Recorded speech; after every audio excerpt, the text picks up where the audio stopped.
నేను మీ సునీత. ఈరోజు beach jewellery జర్నీలో నేను ఫేస్ చేసిన స్ట్రగుల్స్ అండ్ చిన్న చిన్న సక్సెస్లు మీతో షేర్ చేసుకోబోతున్నా. బీట్స్ జ్యువెలరీలో ఇది నా సాడ్ స్టోరీ కాదు, ఇది నాకు లెసన్ ఇచ్చిన స్టోరీ. స్టార్టింగ్ స్టేజ్లో నా దగ్గర టూల్స్ లేవు, కానీ ఆన్లైన్లో చూసి కొన్ని చిన్న చిన్న డిజైన్స్ ట్రై చేశాను. ఫెయిల్ అయ్యాను. కొన్ని బీట్స్ డ్యామేజ్ అయ్యేవి, థ్రెడ్ బ్రేక్ అయ్యేది, బీట్స్ కూడా రాంగ్గా పంచ్ అయ్యేవి. ఆ టైంలో నాకు అనిపించేది అసలు నేను ఇవి చేయగలనా అని. కానీ కొన్నిసార్లు ఫెయిల్ అయినా ఫైనల్గా సాధించాను. ఒకసారి వేరే ఆర్టిస్ట్ని కూడా చూశాను నేను ఆన్లైన్లో. అప్పుడు వాళ్ళు కూడా స్టార్టింగ్ స్టేజ్లో ఇలాంటి స్ట్రగుల్సే ఫేస్ చేశారని తెలిసింది. కానీ ఫెయిల్యూర్ అనేది ఫుల్ స్టాప్ కాదు, లెర్నింగ్ పాయింట్ అని నా ఒపీనియన్. బీడ్స్ కూడా ఒక థ్రెడ్ పైన అరేంజ్ చేసినప్పుడే అందమైన నెక్లెస్ తయారవుతుంది.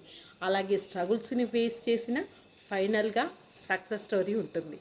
నేను మీకు డౌట్స్, ఫియర్స్ అండ్ స్ట్రగుల్స్ అన్నీ అర్థం చేసుకుంటాను. ఎందుకంటే నేను కూడా మీలాగే స్టార్ట్ చేశాను. ఈ ఈ జర్నీ మీకు ఎలా అనిపించిందో కామెంట్ చేయండి. వీడియో లైక్ చేయండి, షేర్ చేయండి, సబ్స్క్రైబ్ చేయండి. Thank you.